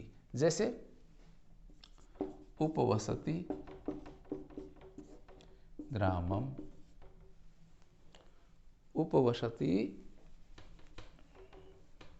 ग्रामम, उपवसति ग्रामम। देवदत्तः, देवदत्त गांव में रह रहा है, ध्यान देना मित्रों। देवदत्तः ग्रामम उपवसति, देवदत्त गांव में रह रहा है। तो गांव में रह रहा है तो गांव आधार है, आधार है तो अधिकरण संज्ञा होनी चाहिए। लेकिन यहाँ कह रहे हैं कि उपसर्ग के साथ में वस धातु का प्रयोग आ गया, इसलिए जो आधार है गांव, उसकी अधिकरण संज्ञा नहीं होगी, वहाँ सप्तमी नहीं होगी, वहाँ उसकी कर्म संज्ञा हो जाएगी, आधार की कर्म संज्ञा हो जाएगी। आधार की जब कर्म संज्ञा होगी तो कर्मणि द्वितीया से यहाँ गांव के साथ में द्वितीय विभक्ति। इसी प्रकार से अनुवसति, इसी प्रकार से आवसत अधिवसति, इसी प्रकार से आवसति। अनुवसत देवदत्त अनुवसति ग्रामम, देवदत्त अधिवसति ग्रामम और देवदत्त आवसति ग्रामम। इस प्रकार से द्वितीय विभक्ति का प्रयोग होगा। यदि इन उपसर्गों से रहित केवल विशुद्ध रूप में वस धातु आएगी, वस धातु का प्रयोग होगा, तब ये प्रयोग बनेगा देवदत्तः ग्रामे वसति। फिर इस प्रकार से यहाँ अधिकरण कारक का प्रयोग हो करके और सप्तमी विभक्ति होगी। ये उपानवध्यांग वसः जो सूत्र। यहाँ एक विशेष बात आपको निवेदन करना चाहता हूँ कि भोजन निवृत्ति के अर्थ में है। जब यहाँ वस धातु उपपूर्वक वस धातु जो है वो भोजन निवृत्ति के विषय में होगा, भूखा रहने के विषय में होगा। जैसे देवदत्तः ग्रामे उपवसति, उपवसति। यहाँ यदि उपवसति जो है इसका अर्थ जो है उपवास करता है, उपवास करता है। यदि ये अर्थ आता है अर्थात भोजन छोड़ने, भोजन निवृत्ति जो है भूखा रहने से संबंधित यदि उपपूर्वक वस धातु अर्थ होगा, भोजन निवृत्ति यदि अर्थ है तो वहाँ उस अर्थ में यहाँ कर्म संज्ञा नहीं होगी और अधिकरण संज्ञा ही होकर के सप्तमी विभक्ति होगी। फिर से दोहरा रहा हूँ अपनी बात को। उपपूर्वक वस धातु, क्योंकि अनेकार्थः धातवो भवन्ति, अनेकार्थः धातवो भवन्ति, धातुओं के अनेक अर्थ होते हैं मित्रों। तो जब वस धातु उपसर्ग के साथ में भोजन निवृत्ति अर्थ में होगी तो वहाँ उसकी कर्म संज्ञा नहीं होगी। कर्म संज्ञा जब नहीं होगी तो फिर क्या होगी, अधिकरण संज्ञा ही रहेगी आधार की, हैं, और आधार अधिकरणम से अधिकरण संज्ञा होकर के और फिर सप्तमी विभक्ति का प्रयोग होगा। ये उपानवध्यांग वस है। अब इसके साथ में एक विशेष बात और कह रहे हैं कि क्रुद्ध द्रुहो, क्रुद्ध द्रुहो रूप सृष्टयो कर्म, एक ये विशेष बात कह रहे हैं। ये संप्रदान प्रकरण से में से एक बात कह रहे हैं। यहाँ कहा है आचार्य पाणिनि संप्रदान के प्रकरण में कह रहे हैं कि क्रुद्ध द्रुहेर्षा सुयार्थानाम यम प्रतीकोप, कि इन धातुओं के प्रयोग में जिस पर क्रोध किया जाता है, जिस पर क्रोध किया जाता है उसकी संप्रदान संज्ञा होती है, ये बात कह रहे हैं। लेकिन यहाँ क्या कह रहे हैं कि क्रुद्ध और द्रुह, क्रुद्ध क्रोध करना और द्रुह द्रोह करना, क्रुद्ध और द्रुह जो ये जो धातु हैं ये यदि उपसर्ग से युक्त होती हैं, उपसृष्ट जब होती हैं, उपसर्ग से युक्त,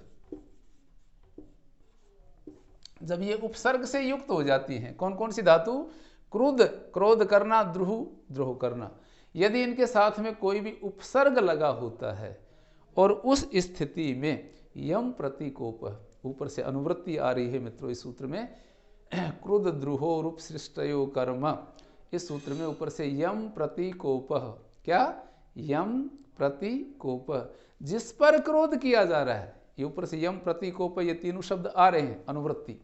मैंने आपको अनुवृत्ति के विषय में बहुत अच्छी तरह से अपने वीडियो में मैंने आपको समझा रखा है। इत संज्ञा प्रकरणम, इत संज्ञा करने वाले जो सूत्र हैं उनके विषय में जब मैंने आपके समक्ष चर्चा रखी थी तो विस्तार से मैंने इन बातों को समझाया था कि संस्कृत व्याकरण में, अष्टाध्यायी में, सूत्रों में, आचार्य पाणिनि के जो सूत्र हैं इनमें अनुवृत्ति की बहुत बड़ी भूमिका होती है।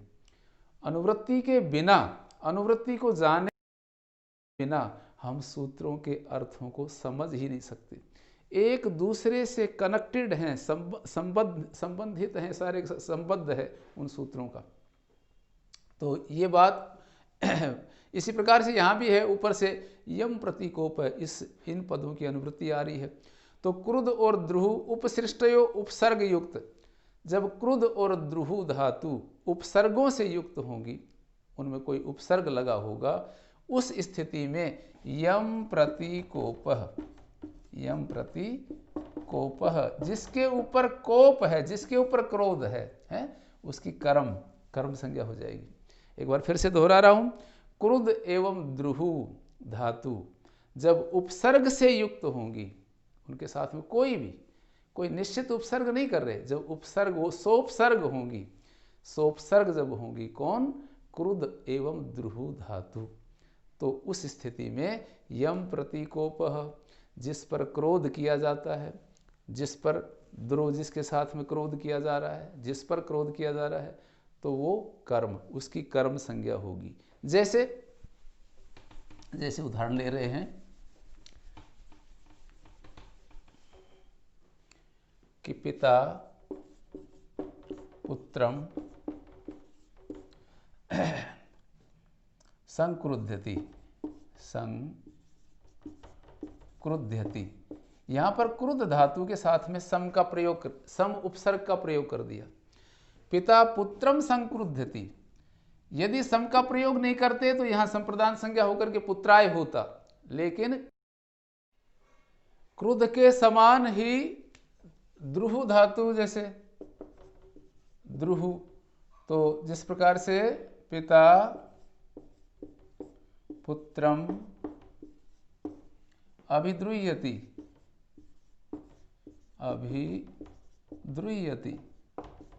यहां पर द्रुह धातु है और ये सोपसर्ग है।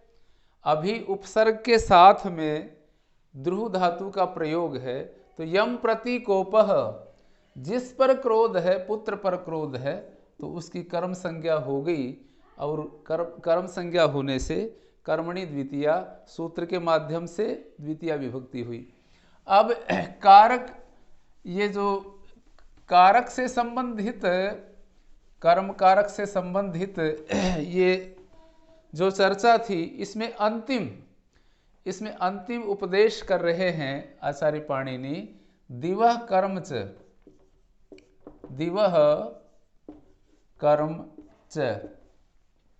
ये कर्ण कारक से संबंधित है। अभी जो सूत्र मैंने रखा था आपके सामने, क्रुद्ध द्रुहो रूपशिष्टयो कर्म, ये जो सूत्र था, ये सूत्र संप्रदान संज्ञा के प्रकरण का था। उसमें विशेष कहा था कि यम प्रतीकोप, जिसके ऊपर क्रोध है, वहाँ सोपसर्ग क्रुद्ध और द्रुह धातु होंगी, तो वहाँ कर्म संज्ञा होगी। अब ये कर्ण कारक से संबंधित ये सूत्र कह रहे हैं। कर्ण कारक प्रकरण के अंतर्गत यहाँ कर्म संज्ञा का विधान कर रहे हैं।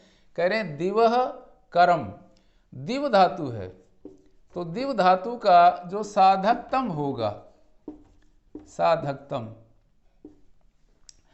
अब जो साधकतम जो होता है उसकी कर्ण संज्ञा होती है, साधकतम की कर्ण संज्ञा होती है। लेकिन यहां कह रहे हैं दिव धातु का जो साधकतम होगा वो कर्म, उसकी कर्म संज्ञा होगी।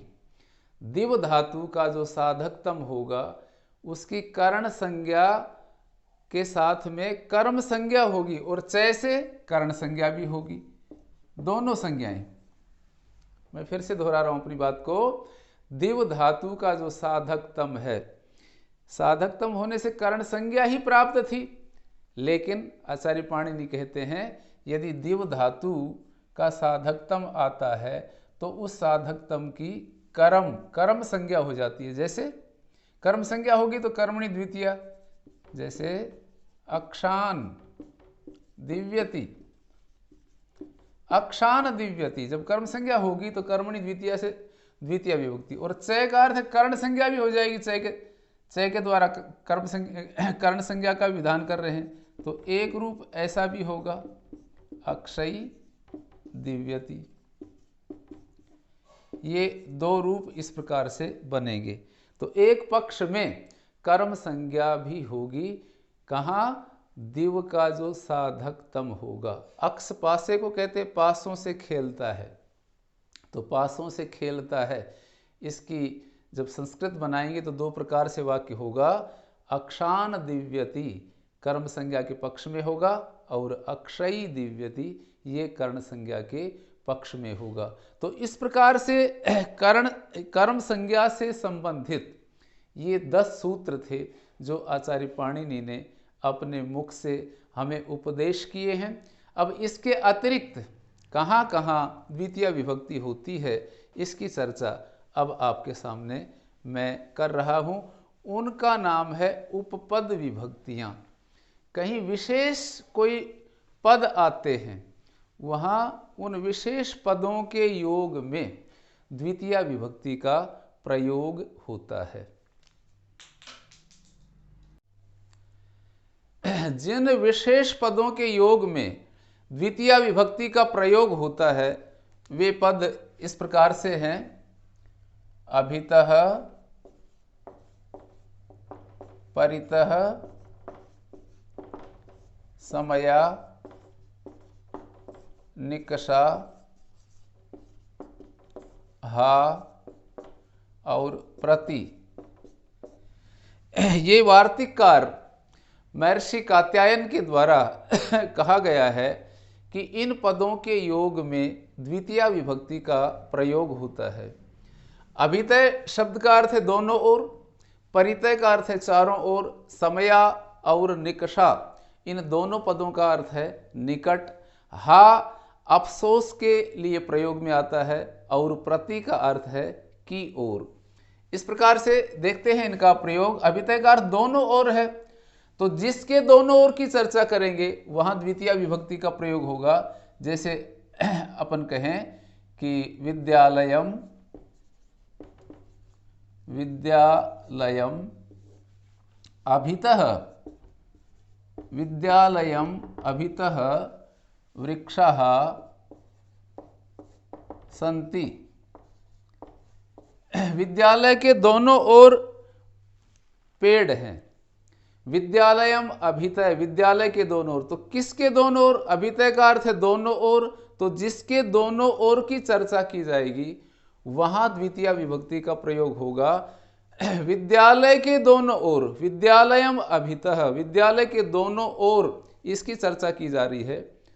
वृक्ष जो हैं वो विद्यालय के दोनों ओर हैं, इसलिए विद्यालय के साथ में द्वितीय विभक्ति का प्रयोग हो गया। अभितय शब्द का प्रयोग पूर्व भी कर सकते हैं, अभितः विद्यालयम वृक्षाः सन्ति, इस प्रकार भी प्रयोग कर सकते हैं। इसी प्रकार से परितय का अर्थ है चारों ओर, तो विद्यालयम परितः, विद्यालयम परितः वृक्षाः सन्ति, विद्यालय के चारों ओर।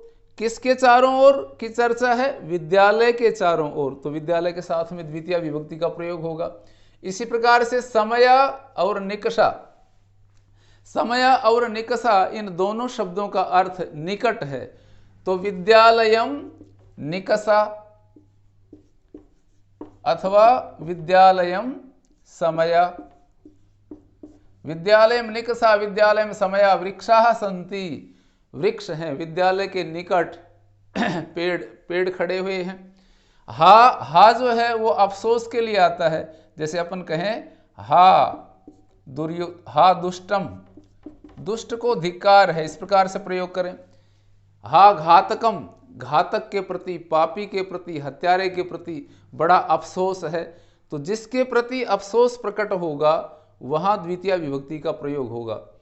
अफसोस के लिए हा शब्द का प्रयोग है, तो जिसके प्रति अफसोस प्रकट किया जा रहा है वहां द्वितीय विभक्ति का प्रयोग होगा। हा दुष्टम, हा घातकम। प्रतीकार्थ की ओर है तो कहें कि गृहम प्रति, गृहम प्रति गच्छति, गृहम प्रति गच्छति देवदत्तः, देवदत्त घर की ओर जा रहा है। प्रतीकार्थ की ओर है तो जिसकी ओर की चर्चा होगी, जिसकी ओर वह जा रहा है, कहाँ जा रहा है? देवदत्त घर की ओर जा रहा है, तो गृहम प्रति, विद्यालयम प्रति, क्षेत्रम प्रति, इस प्रकार से जो है इन शब्दों का प्रयोग जब होगा तो वहाँ द्वितीया विभक्ति का प्रयोग होगा। फिर से दोहरा रहा हूँ, अभितय दोनों ओर, परितय चारों ओर, समया और निक्षा इसका अर्थ निकट है, हा का अर्थ अफसोस है और प्रति का अर्थ की ओर है। इन शब्दों के योग में द्वितीया विभक्ति का प्रयोग होगा। इसके अतिरिक्त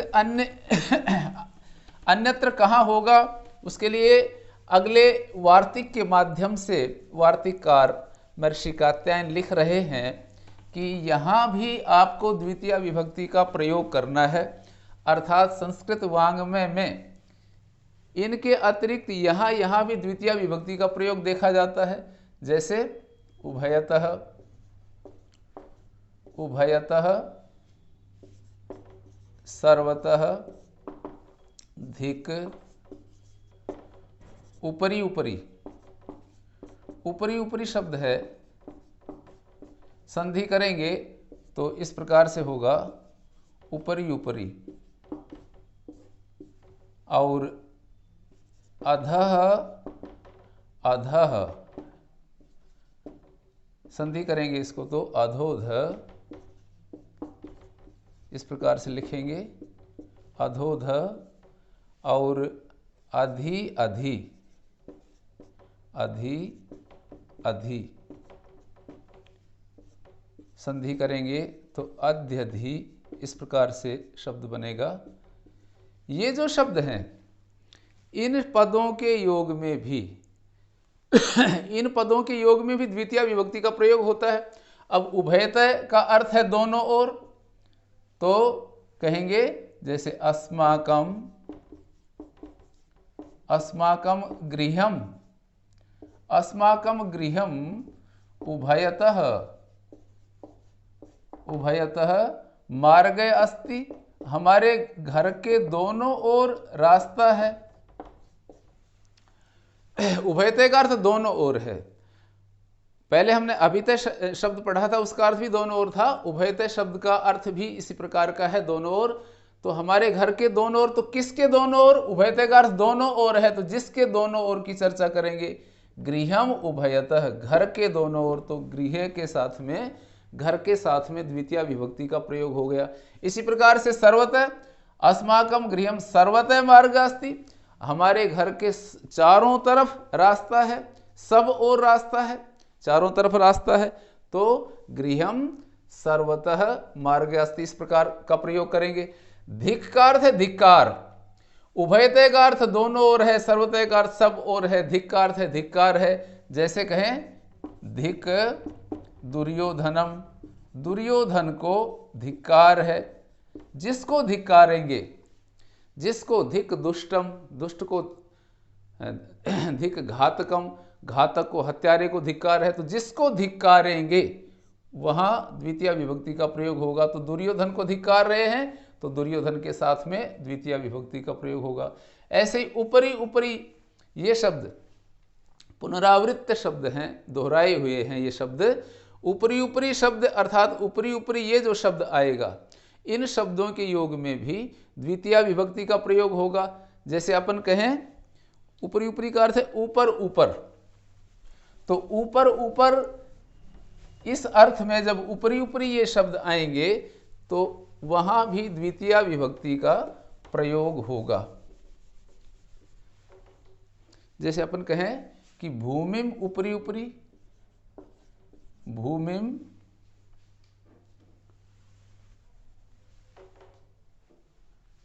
भूमिम, भूमिम ऊपरी ऊपरी, जमीन के ऊपर ऊपर, वायुयानस्य मार्ग अस्ति, भूमिम ऊपरी ऊपरी, जमीन के ऊपर ऊपर, किसके ऊपर ऊपर? जमीन के ऊपर ऊपर कह रहे हैं। भूमिम ऊपरी ऊपरी वायुयानस्य मार्ग अस्ति, हवाई जहाज का रास्ता भूमि के ऊपर ऊपर है, इस प्रकार से प्रयोग करेंगे। तो किसके ऊपर है? भूमि के ऊपर है, तो जिसके ऊपर की बात करेंगे वहां द्वितीय विभक्ति हो जाएगी। इसी प्रकार से अधय अधय, अधय अधय का अर्थ है नीचे नीचे, तो अपन कहें भूमिम, भूमिम अधोध, भूमिम अधोध, जमीन के नीचे नीचे है। भूमिम अधोध मार्ग अस्ति, जमीन के नीचे नीचे रास्ता है। जैसे दिल्ली इत्यादि जो महानगर हैं, उनमें भूमि के नीचे नीचे जो पारपथ होते हैं, पैदल जाने के रास्ते होते हैं, तो कहेंगे भूमि में अधोअध है, जमीन के नीचे नीचे। किसके नीचे नीचे? जमीन के नीचे नीचे। तो जमीन के बारे में कह रहे हैं, अधोदय का संबंध जमीन के साथ में है, इसलिए यहाँ द्वितीय विभक्ति का प्रयोग। इसी प्रकार से अधिधि, अध्यधि का अर्थ है भीतर भीतर, अंदर अंदर। अध्यधि, अध्यधि का अर्थ है अंदर अंदर। जैसे अपन कहें कि मेघान, मेघान अध्यधि, मेघान अध्यधि। बादलों के बीच बीच में कोई वायुयान जा रहा है तो मेघान अध्यधि वायुयानम गच्छति। बादलों के बीच बीच से वायुयान जा रहा, हवाई जहाज जा रहा। तो ये जो शब्द थे, ये 6 शब्द, इन 6 शब्दों के योग में भी द्वितीय विभक्ति का प्रयोग होता है। इसके अतिरिक्त 2 शब्द और कहे हैं, वो आचार्य पाणिनि ने अपने सूत्र के माध्यम से उपदेश किया है। अंतरांतरेण युक्ते, अंतरा अंतरेण युक्ते, अंतरांतरेण युक्ते, ये सप्तमी का एक वचन है, सप्तमी का एक वचन। कहते अंतरा, यहां पर पहले अंतरा शब्द है, फिर अंतरेण शब्द है। अंतरा का अर्थ बीच होता है और दूसरा शब्द है अंतरेण, इसका अर्थ है बिना। अंतरा शब्द का अर्थ है बीच में, अंतरेण का अर्थ है बिना। तो इन 2 शब्दों के योग में भी, युक्ते का अर्थ है योग में भी, पहले अंतरा और अंतरेण इनका द्वंद्व समास किया है और फिर युक्त के साथ में यहां पर कर्म वो तत्पुरुष समास किया है। इस प्रकार से तो कह रहे हैं अंतरा शब्द आएगा तो उसके योग में द्वितीय विभक्ति का प्रयोग होगा। जैसे अपन कहें अंतरा त्वाम च माम च, अंतरा त्वाम च माम च देवदत्तः। अंतरा त्वाम च माम च देवदत्त, तुम्हारे और मेरे बीच में देवदत्त है। इस प्रकार का व्यवहार किया हमने।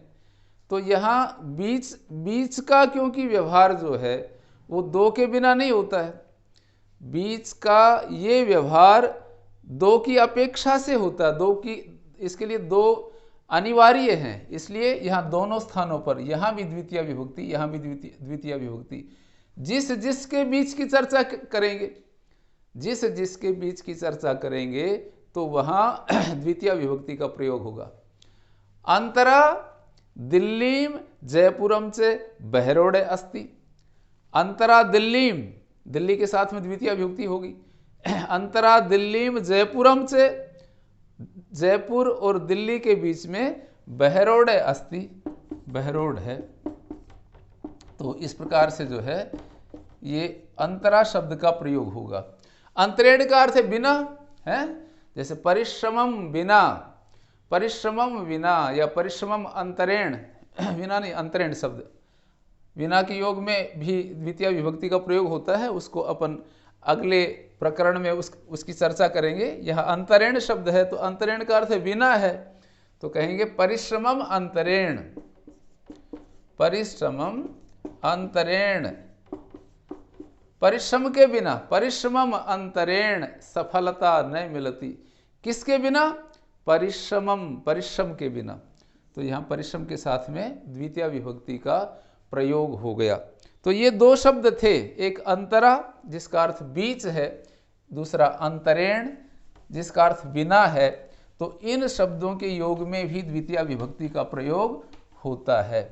अब अंतिम इस द्वितीय विभक्ति के विषय में सूत्र में आपके सामने आचार्य पाणिनि ने जो बोला है वो है कालाध्वनोर अत्यंत संयोगी। कालाध्वनो रत्यंत संयोगी, कालाध्वनो रत्यंत संयोगी। इसमें 2 बातें कही, एक काल और एक अध्व। काल का अर्थ है समय और अध्व का अर्थ है मार्ग। काल का अर्थ है समय और अध्व का अर्थ है मार्ग रास्ता। तो कालाध्वनो ये सप्तमी का द्विवचन है। तो कालवाची और अध्वाची मार्गवाची जो शब्द होंगे, कालवाची और मार्गवाची जो शब्द होंगे, वहां पर अत्यंत संयोगी, अत्यंत संयोग हो। अत्यंत संयोग कहते हैं निरंतरता हो, बीच में जो है खंडन ना हो, बीच में किसी प्रकार की बाधा उपस्थित ना हुई हो, अत्यंत लगातार कोई काम हो रहा हो। तो वहां ऐसी स्थिति में कालवाची जो शब्द होंगे उनसे भी द्वितीय विभक्ति होगी, अध्ववाची जो मार्गवाची जो शब्द होंगे उनसे भी द्वितीय विभक्ति का प्रयोग होगा। जैसे कालवाची में कहें कि दिवसम, दिवसम अधीते, दिवसम अधीते देवदत्तः। देवदत्त जो है वो दिन भर पढ़ता है। दिवसम अधीते, अधीते मीन्स पढ़ता है, पठती का प्रयोग करें यहाँ है। दिवसम अधीते दिन भर पढ़ता है। मासम अधीते, मासम अधीते महीने भर पढ़ता है। मतलब बीच में कोई जो है वो उसको खंडित नहीं करता है, अपने क्रम को निरंतर लगातार पढ़ता है। दिवसम अधीते दिन भर पढ़ता है देवदत्त, मासम अधीते देवदत्त महीने भर पढ़ता है। इस प्रकार से ये कालवाची शब्द जब अत्यंत संयोग का विषय हो तो वहां द्वितीय विभक्ति का प्रयोग हो जाएगा। कालवाची जो शब्द होगा उसके साथ में द्वितीय विभक्ति का प्रयोग होगा, क्योंकि यहाँ कालाध्वनो, कालवाची और मार्गवाची शब्द के साथ में द्वितीय का प्रयोग कहा है। इसी प्रकार से अध्व शब्द है। जैसे अपन कहें कि क्रोशम, क्रोशम अधीते, क्रोशम अधीते देवदत्तः।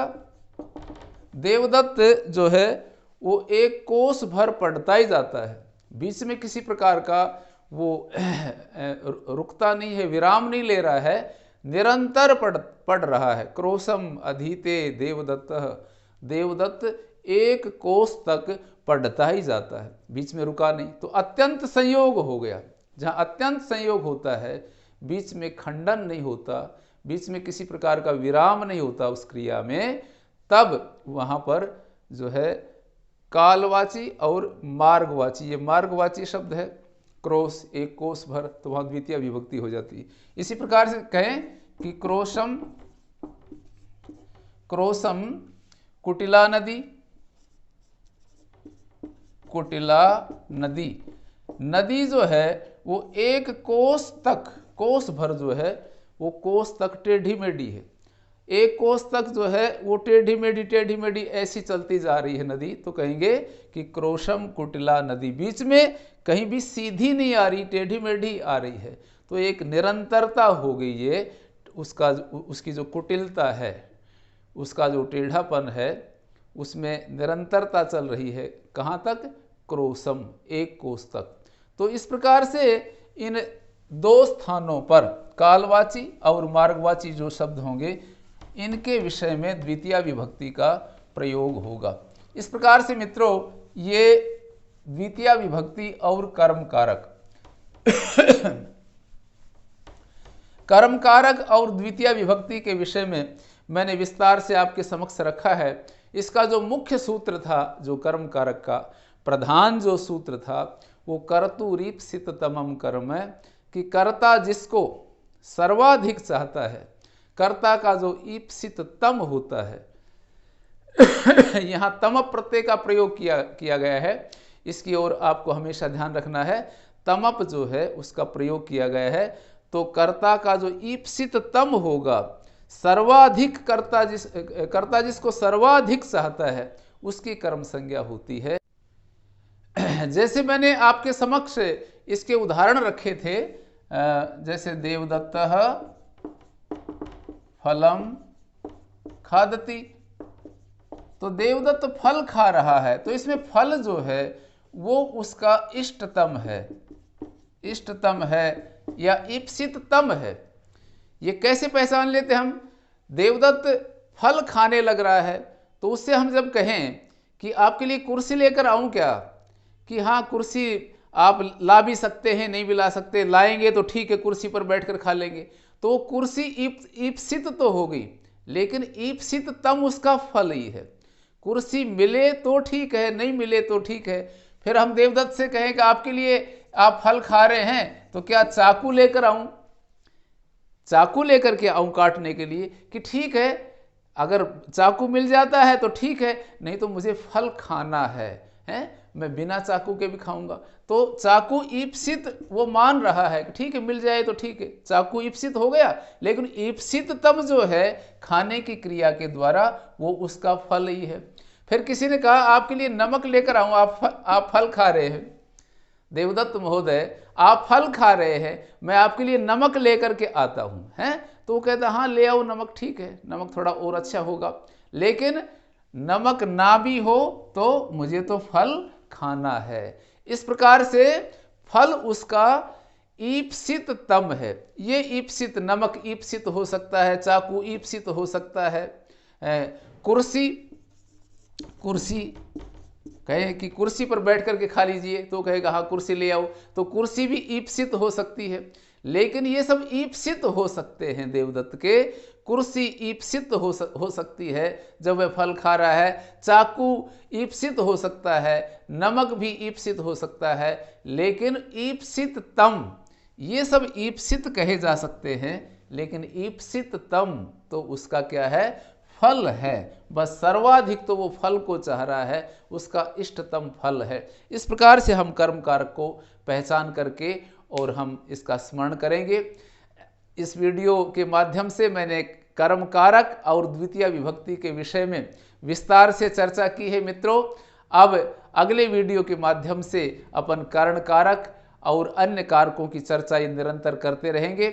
आप बने रहिए मेरे साथ में। ये कारक प्रकरण अत्यंत महत्वपूर्ण प्रकरण है और हम इसको बड़ी सरलता के साथ में समझाने का प्रयास कर रहे हैं। इन्हीं शब्दों के साथ में आप सबका बहुत बहुत धन्यवाद करता हूँ। बोलिएगा जयतु भारतम, जयतु भारती। बहुत बहुत धन्यवाद।